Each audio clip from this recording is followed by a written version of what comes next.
ETF index mutual funds నేర్చుకుని stock మార్కెట్లో రాణించాలనుకుంటున్నారా? వెంటనే ఈ నెంబర్కి కాల్ చేయండి.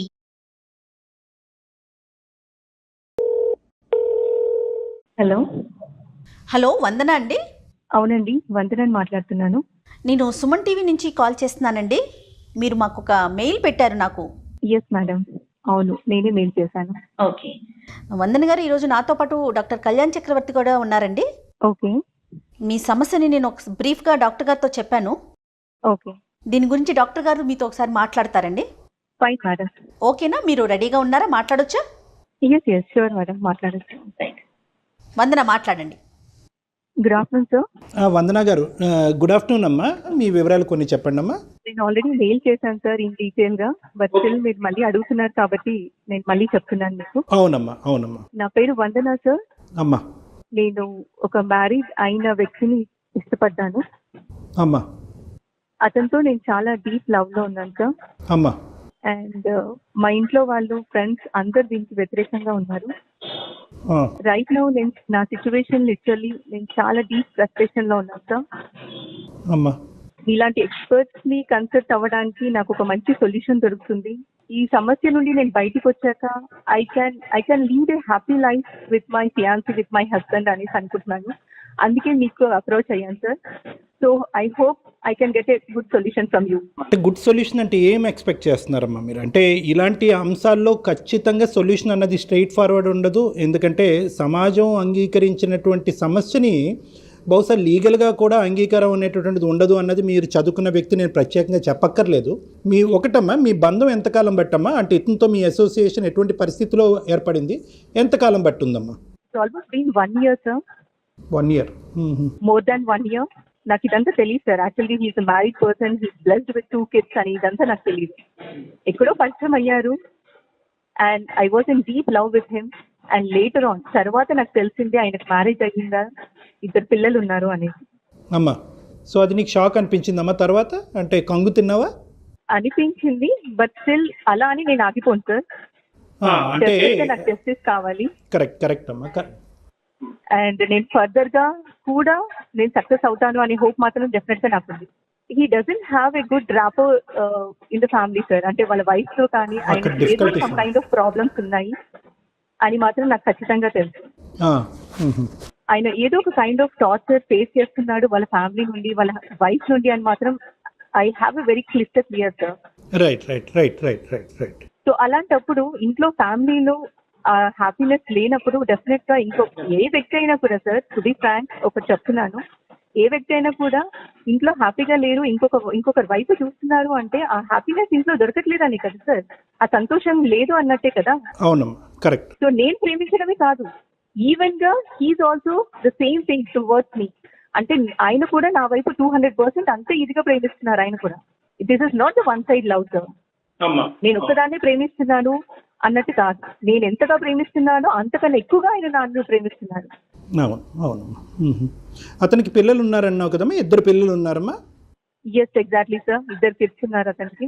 ఇప్పుడు నువ్వు నన్ను ఒపీనియన్ అడుగుతున్నావమ్మా, కానీ అతని ఒపీనియన్ ఏంటి అన్నది, అతని ప్రాసెస్ ఏంటి అన్నది నువ్వు కనుక్కున్నావా? అంటే అతను ఆ మ్యారేజ్లోంచి బయటపడాలి అనుకుంటున్నాడా? మరి ఇప్పటి వరకు ఎందుకు బయటపడలేదు? నిన్ను చూసాకే ఎందుకు బయటపడాలి అని అనుకుంటున్నాడు? మరి పిల్లల భవిష్యత్తు ఏంటి? భార్య ఏమంటుంది? ఐఎమ్ ద రైట్ పర్సన్ అనుకుంటాను సార్. అతను నీకు రైట్ పర్సన్ అమ్మా. ఈ రోజులు ఎందుకు బయటపడలేదు అంటే maybe he didn't approach the right person అంటే నాలాంటి వాళ్ళు ఎవరు తారసపడలేదు కావచ్చు, ఆయనకున్న మంచి క్వాలిటీస్ ఎవరు అర్థం చేసుకోలేకపోవచ్చు సార్. నేను అంత బాగా అర్థం చేసుకున్నాను అనుకోండి. రైట్. వందన, మరి అసలు ఆయన ఏమనుకుంటున్నారు? ఆయన ఒపీనియన్ ఏంటి వందన? మేడం ఆయన ఒపీనియన్ ఏంటి అంటే ద సేమ్ మేడం.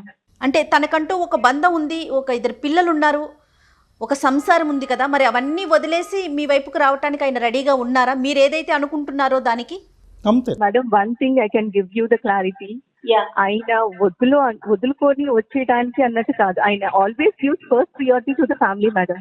ఇప్పుడు నేను ఎక్కడైనా వెళ్ళాలి, టైం స్పెండ్ చేయాలి, బయటికి రండి అన్నా కూడా will not come to, I mean ఆ ఫ్యామిలీ జోన్ వదిలిపెట్టేసి ఆయన రారు నా దగ్గరికి నాతో టైం స్పెండ్ చేయడానికి కానీ. Okay. So always he gives first priority to the family. నేను ఫ్యామిలీకి ప్రామిస్ చేశానని వాళ్ళని బయటికి తీసుకెళ్తారు, వాళ్ళతోనే టైం స్పెండ్ చేస్తారు, కిడ్స్ తోనే ఎక్కువ టైం స్పెండ్ చేస్తారు. నేను అది తప్పు అనట్లేదు, నాతో రావట్లేదు, నాతో టైం స్పెండ్ చేయట్లేదు కదా అనేసి నేను తప్పు అనను. I can understand.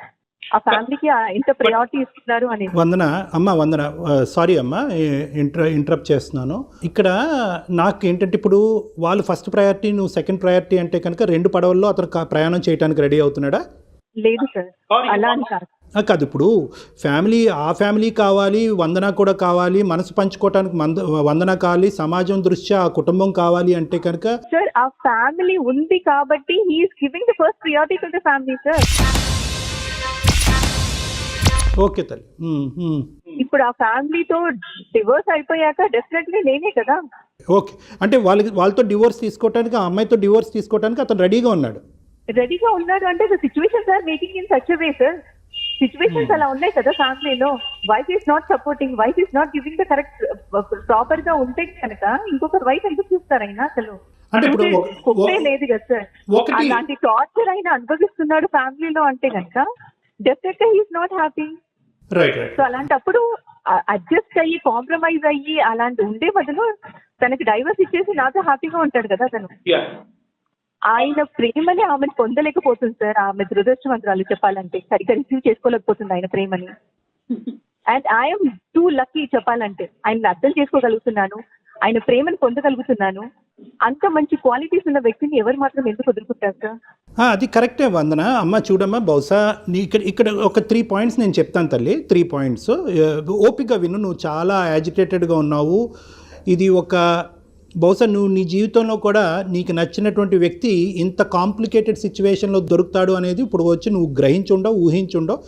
కానీ వచ్చినటువంటి వ్యక్తి అద్భుతమైనటువంటి వ్యక్తిగా నువ్వు భావిస్తున్నావు కాబట్టి అక్కడ ఎన్ని అవరోధాలు ఏర్పడినా కూడా దాటుకుని ముందుకెళ్ళటానికి నువ్వు మెంటల్గా ప్రిపేర్ అవుతున్నట్టు నాకు అనిపిస్తుంది నీ టోన్లో కానీ. కానీ ఇక్కడ ఏంటంటే ఇక్కడ 3 థింగ్స్ అమ్మ, 3 పాయింట్స్. అంటే నాకు ఇక్కడ ఫస్ట్ ఆఫ్ ఆల్ ఇక్కడ ఎంతో కొంత మొదటి మెట్టు దగ్గరే మోసం జరిగింది అనేటువంటి అంశం నాకు కలిగింది. మరి నీకు అది అభిప్రాయం నీకు కలిగిందా లేదా అన్నది నాకు తెలియదు. ఇంకొకటి ఏంటంటే కనుక ఇక్కడ అందరూ బహుశా నీ ఫ్రెండ్స్ ఎవరైతే దూరం అయ్యారో అందరూ దూరం అయ్యారు అని అంటున్నావు కదా, ఇంతమందిని పోగొట్టుకుని ఒక పెళ్ళైనటువంటిది 2 పిల్లలు ఉండేటటువంటి వ్యక్తి యొక్క జీవితంలో ఎంటర్ అవటం తప్ప నీ జీవితంలో ఇంకో గమ్యం లేదా అమ్మా? అంటే sorry if I'm being harsh with you, కానీ ఎందుకు ఇంత for God's sake don't use such kind of words sir. నేను అసలు ఇలాంటివన్నీ విని విని విని విని విసిగెత్తిపోయాను సార్. నా ఫ్రెండ్స్ అదే మాట్లాడుతున్నారు, ఇంట్లో వాళ్ళు అదే మాట్లాడుతున్నారు, బంధువులు అదే మాట్లాడుతున్నారు. ఎక్స్పర్ట్స్ ని ఎందుకు మీట్ అయ్యాను సార్, మీకు ఎందుకు మెయిల్ చేశాను నేను? Because I need a solution sir. అమ్మ నిన్ను ఖండించాలి, నిన్ను బాధ పెట్టాలి అనేటటువంటి ఉద్దేశం కాదమ్మా. నేను కూడా ఒక హ్యూమన్ బీయింగ్, నేను ఒక డాక్టర్ని అయినా కూడా నేను ఒక హ్యూమన్ బీయింగు. నాలో అన్నిటికంటే ఎక్కువ బాధ కలిగించేటటువంటి అంశం ఏంటంటే ఒక చదువుకున్నటువంటి ఆడపిల్ల, అన్ని అర్హతలు ఉండేటటువంటి ఆడపిల్ల, మంచి ఉన్నతమైన కుటుంబంలోంచి వచ్చినటువంటి ఆడపిల్ల ఇందులో అసలు ఎందుకు దిగింది? ఒక వ్యక్తి తను ఏంటి అన్నటువంటిది వివరించిన తర్వాత కూడా ఎందుకు కంటిన్యూ అయినది అనేటటువంటి అంశం మీద నాకు కొద్దిగా ఈ ఉద్రేకంగా మాట్లాడవలసి వచ్చిందమ్మా. I'm sorry. ఖచ్చితంగా ఈ కార్యక్రమం ఏదైతే ఉందో ఇది పరిష్కార మార్గాలు చూపెట్టేటటువంటి దాని గురించే కానీ మిమ్మల్ని బాధపడటం గురించో, మిమ్మల్ని వ్యతిరేకించడం గురించో, మిమ్మల్ని ఓదార్చడం గురించో కానే కాదు. అందులో అయితే 100% నేను మీతో ఉన్నాను, మీతో ఏకీభవిస్తున్నాను.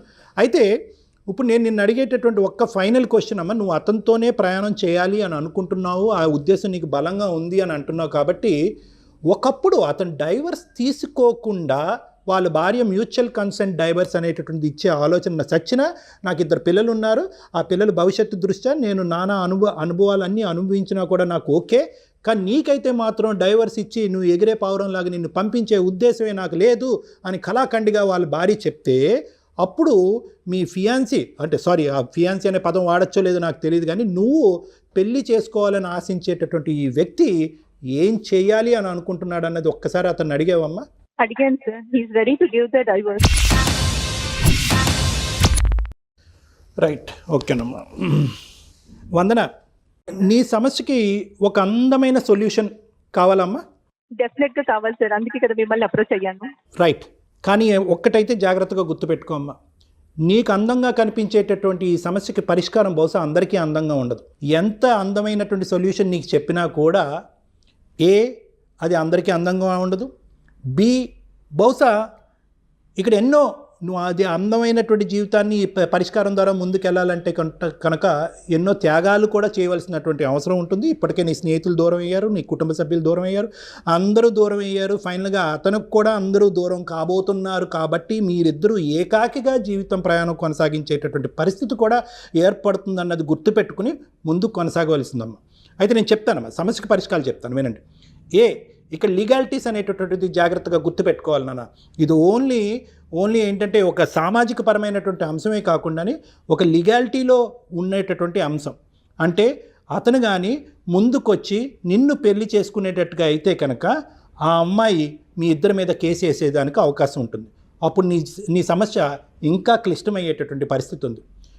దీనికి అతి కఠినంగా అనిపించి అతి బాధగా అనిపించేటటువంటి తాత్కాలికంగా బాధపడుతూ ఇబ్బంది పడేటటువంటి సొల్యూషన్ అయినా కూడా దీర్ఘకాలికంలో బహుశా నీకు ఒక సంతోషాన్ని, నీ కుటుంబ సభ్యులకి సంతోషానికి, నీ చదువుకు ఒక సార్థకత, ఒక గమ్యం ఇచ్చేటటువంటి సొల్యూషన్ ఏంటంటేనమ్మా, ఒక్కసారిగా నువ్వు సైకలాజికల్ అనాలిసిస్ చేసుకుని ఇది కేవలం 1 సంవత్సరం పాటు పడినటువంటి బంధం, నేను ఇంకా ములిగాను కదా అని చెప్పి ఇంకా ములుగుతూనే పోతూ ఉంటానా, లేదంటే ఎక్కడన్నా తేలేటటువంటి ప్రయత్నం చేస్తానా?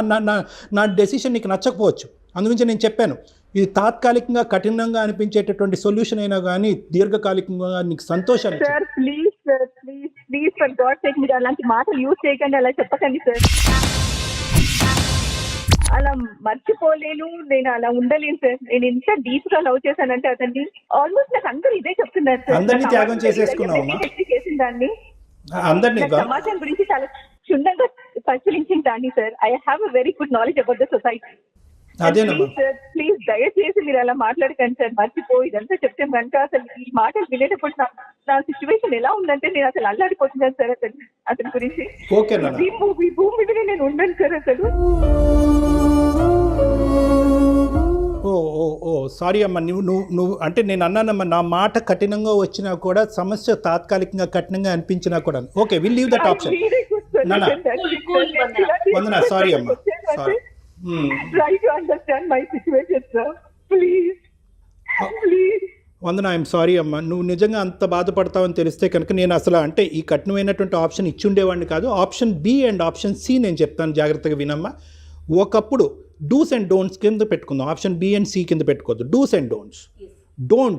డోంట్ అనేది ఏంటో తెలుసా? ఇక్కడ అస్సలు అవతల మొదటి భార్య ఎవరైతే కనుక లీగలీ వెడ్డెడ్ వైఫ్ ఎవరైతే కనుక అతనికి ఉన్నారో ఆ అమ్మాయి డైవర్స్ ఇచ్చేంత వరకు మీరు ఇద్దరు కూడా ఆచితూచి అడుగు వేయాలి.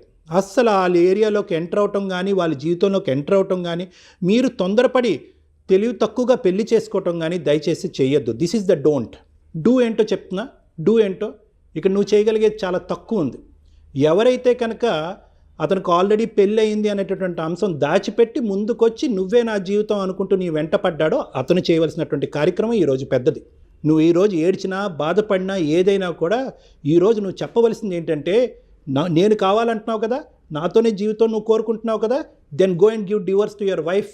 అప్పుడు తలెత్తుకున్న మగాళ్ళలాగా నా దగ్గరికి రా, నేను పెళ్లి చేసుకుంటాను అనేటటువంటి ధైర్యంగా అతన్ని మోటివేట్ చేసి అతనికి అర్థమయ్యేటట్టుగా చేసి అతను అక్కడ డివోర్స్ తీసుకున్న తర్వాత నీ ప్రయాణం అతనితో పాటు కొనసాగితే కనుక సమాజానికి ఏకీభవంగా ఉంటుందమ్మా, లీగల్గా కూడా వ్యాలిడ్ ఉంటుంది, పిల్లలకి కూడా న్యాయం జరుగుతుంది, అవతల అటు ఉండేటటువంటి ఆమె కూడా కొంతవరకు బాధ కలిగినా కూడా కొంతవరకు సంతోషించేటటువంటి అవకాశం ఉంటుంది. Okay sir, definitely. ఓకేనమ్మా. I hope I did not make you cry too much but provided some of a అంటే సొల్యూషన్ అయితే నేను నీకు ఇచ్చాననే అభిప్రాయం నాకు ఉందమ్మా. am I right Vandana? Sir నాకు ఇంకా అంత పర్ఫెక్ట్ సొల్యూషన్ దొరకలేదు సార్. Solution for me. అంటే ఇక్కడ ఏంటంటేనమ్మా, ఆల్రెడీ కైండ్ ఆఫ్ థింగ్స్ నేను ఆల్రెడీ అన్ని ఫేస్ చేశాను సార్. నా ఫ్యామిలీలో, రిలేషన్స్ లో, నా ఫ్రెండ్స్ కి అందరు ఇచ్చిన సొల్యూషన్స్ మీరు ఇస్తున్నారు సార్. అమ్మ ఇక్కడ ఏంటంటే వందన, సమాజం, లీగల్, సైకాలజికల్ ఇవన్నీ కూడా ఒకే తట్టి మీద ఉన్నాయమ్మా. ఇదే కానీ ఒక పెళ్లి కానటువంటి ఒక వ్యక్తి వెనకాతలు నేను పడుతూ అతను నా పెళ్ళికి ఒప్పుకోవట్లేదు, ఏం చేయను అనేటటువంటి సొల్యూషన్ నువ్వు అడుగుంటే కనుక అది కొంతవరకు కఠినమైనా కూడా అది స్ట్రైట్ ఫార్వర్డ్ సొల్యూషన్ దానికి. ఇదేంటంటే కొద్దిగా నువ్వు బాధపడుతున్నావు అనేటటువంటి అంశం మా అందరికీ ఉన్నా కూడా ఈరోజు సమాజానికి వ్యతిరేకంగా నువ్వు ఇలా చెయ్యమ్మా, లీగాలిటీస్ అన్ని పక్కన పెట్టి నువ్వు ఇలా దూసుకుని ముందుకెళ్ళమ్మా అని చెప్పేటటువంటి అవకాశం లేదు. ఈ వేదిక అలాంటిది చెప్పగలిగేటటువంటి పరిస్థితి కూడా లేదమ్మా. Sir please sorry to interrupt you. నాకు ఇలాంటివన్నీ చెప్పకండి సార్. నాకు ఈ నీతులు హితబోధలు ఇవన్నీ విని విని చాలా విసిగెత్తిపోయాను సార్ నేను. Sir please don't teach me what is right and what is wrong. నేను ఎంఏ పిహెచ్డీ చేశాను sir. I have a good knowledge sir. నేను చదువుకున్న దాన్ని ఆ మాత్రం తెలుసు నాకు. నేను మిమ్మల్ని అప్రోచ్ అయ్యాను అంటే ఏదో ఒక మంచి మంచి సొల్యూషన్ దొరుకుతుంది అనే హోప్తో నేను మిమ్మల్ని అప్రోచ్ అయ్యాను సార్. అందరూ చెప్పిందే మీరు కూడా చెప్తే నాకు I can't able to digest it sir. Please try to understand. Moreover Vandana ఒక్క నిమిషం ఒక్కసారి వినండి వందన. అంటే మీకు ఫేవర్గా వచ్చిన ఆన్సర్ వస్తేనే అది మీకు కరెక్ట్ అనిపిస్తోందా? అంటే ఇప్పుడు మీరు ఒక అనలిస్ట్తో మాట్లాడుతున్నారు, ఆయన మొత్తం అంతా కాచి వడపోసి దానికి సంబంధించిన సొల్యూషన్ చెప్తున్నారు. మీ వైపు నుంచి అంటే ఇట్లా మాట్లాడకూడదు, మీ ఎక్స్పెక్టేషన్ నాకు ఎట్లా అనిపిస్తుందంటే మీరు ఏదైతే కోరుకుంటున్నారో అదే ఆన్సర్ కావాలని అడుగుతున్నట్లు అనిపిస్తోంది వందన. ఒక్కసారి ప్రాక్టికల్గా ఆలోచించుకోండి. మీరు ఇప్పటి వరకు డాక్టర్ గారు చెప్పిన పాయింట్స్ అన్నీ కూడా మీరు ఒక్కసారి నిదానంగా కులంకుశంగా ఒకటి మనన చేసుకోండి, మీకే సొల్యూషన్ దొరుకుతుందేమో. ఏమంటారు కళ్యాణ్ గారు? అంతేనమ్మా, అంతే. ఇప్పుడు వందన ఇక్కడ 2 విధాలు, ఇందాక కూడా చెప్పాను కదమ్మా, 2 విధాలుగా నీకు హ్యాపీగా నువ్వు ఫోన్ పెట్టేసేటటువంటి సొల్యూషన్ ఏంటంటేనమ్మా, నువ్వు ప్రేమించావు, నిక్కచ్చిగా ప్రేమించావు, అతను కూడా నిన్ను ప్రేమించాడు కాబట్టి వెనక ముందు చూడొద్దమ్మా, వెళ్ళి పెళ్లి చేసుకోమ్మా అని చెప్తే కనుక నువ్వు ఈ పాటికి 2 నిమిషాల్లో ఫోన్ పెట్టేసేదాన్ని. హ్యాపీగా ఫీల్ అయ్యేవారేమో బహుశా. అంతే, హ్యాపీగా ఫీల్ అయ్యి ఉండేవారు. బెలే సొల్యూషన్ చెప్పారు సార్. ఎవరు మా ఇరుగు పొరుగు ఎవరు చెప్పినటువంటి అద్భుతమైనటువంటి సొల్యూషన్ మీరు నాకు చెప్పారు. Not my intention sir. Sorry to interrupt you. It's not my intention sir. అలా అంత ఈజీగా కాదు. నేను యాక్చువల్ గా నా సిచ్యువేషన్ అర్థం చేసుకొని ఒక హెల్ప్ఫుల్ మీ ఎక్స్పర్ట్స్ కాబట్టి ఒక మంచి సొల్యూషన్ ఇవ్వండి అనేసి అడుగుతున్నాను అంతే. కానీ నేను already these kind of reasons, ఈ కైండ్ ఆఫ్ సిచ్యువేషన్స్ నుండి అందరూ విన్నదే మీరు కూడా అదే చెప్తుంటే నేను how can I digest it sir? నేను ఇలా తీసుకోగలుగుతాను అసలు? అంటే man is a social animal అంటారు వందన. మీకు తెలుసు అంటే మీరు బాగా చదువుకున్నారు. అంటే చదువు వేరు జీవితం వేరు కదండి వందన. సో మనం సమాజంలో ఉంటున్నాం, సమాజంతో పాటే ఉంటాం. సమాజాన్ని దృష్టిలో పెట్టుకొని, సమాజాన్ని, కుటుంబ వ్యవస్థని ప్రతిదాన్ని దృష్టిలో పెట్టుకుని ముందుకు వెళ్ళాలి కదా, అన్నీ బ్యాలెన్స్ చేసుకోవాలి కదా. బహుశా నాకు తెలిసి అంటే డాక్టర్ గారు ఒక 3 ఆప్షన్స్ మీకు చెప్పారండి.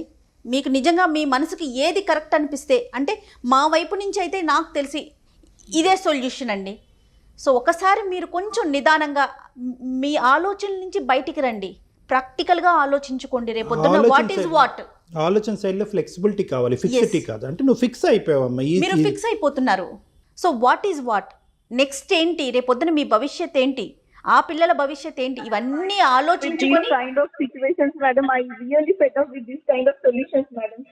Try to understand my situation. నేను చాలా డిప్రెషన్ లో ఉన్నాను, నాకు ఒక మంచి సొల్యూషన్ కావాలి, అందుకే మీకు మెయిల్ చేశాను. ఇలాంటి ఎక్స్పర్ట్స్ నాకు ఒక గుడ్ సొల్యూషన్ కావాలి అనేసి. మీకు ఈమెయిల్ పంపిస్తారు, నా సెక్రటరీ కాంటాక్ట్ నెంబర్ కూడా. మీరు ఒకసారి వచ్చి ఇన్ పర్సన్ వచ్చి నన్ను కలిసమ్మా, ఒక 2 or 3 సెషన్స్ మనం కూర్చుని ఒక క్లారిటీకి వద్దామమ్మా. ఏమ్మా, just for to give you a sense of satisfaction. దీనికి భిన్నంగా ఏం సొల్యూషన్స్ ఉంటాయి అనేటటువంటి అంశం కంటే మీరు ఏ విధంగా ఆలోచించాలి, ఏ విధంగా మీరు డిప్రెషన్ని క్లియర్ చేసుకుని ఒక క్లారిటీకి రావాలి అనేటటువంటి దాని మీద ఫస్ట్ మనం ఫోకస్ చేసుకుని, ఫస్ట్ ఆ డిప్రెషన్ అన్నది ఫస్ట్ క్లియర్ అవుతేనే లాజిక్ అన్నది వస్తుంది అమ్మా. డిప్రెషన్ అన్నది మబ్బు కమ్మినప్పుడు లాజిక్ రాదు. కాబట్టి మన ఇద్దరం కూడా పర్సనల్గా కూర్చుని డిస్కస్ చేద్దాము, ఏ ఆప్షన్స్ అవైలబుల్గా ఉన్నాయన్నది ఒకసారి మళ్ళీ డిస్కస్ చేసిన తర్వాత ఒక ఫైనల్ సొల్యూషన్కి వద్దామమ్మా. మీకు నా నెంబర్ ఈమెయిల్లో పంపించడం అన్నది జరుగుతుందమ్మా. Divorce is not a solution అంటారా సార్?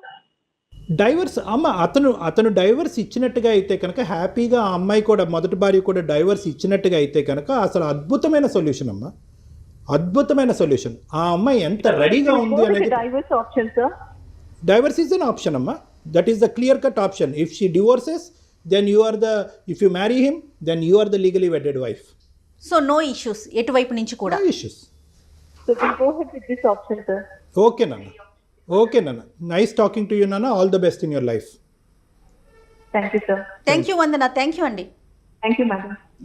మీరు పర్సనల్గా ఒకసారి అవకాశం ఉంటే డాక్టర్ గారిని మీట్ అవ్వండి. Sure madam, thank you. Yes.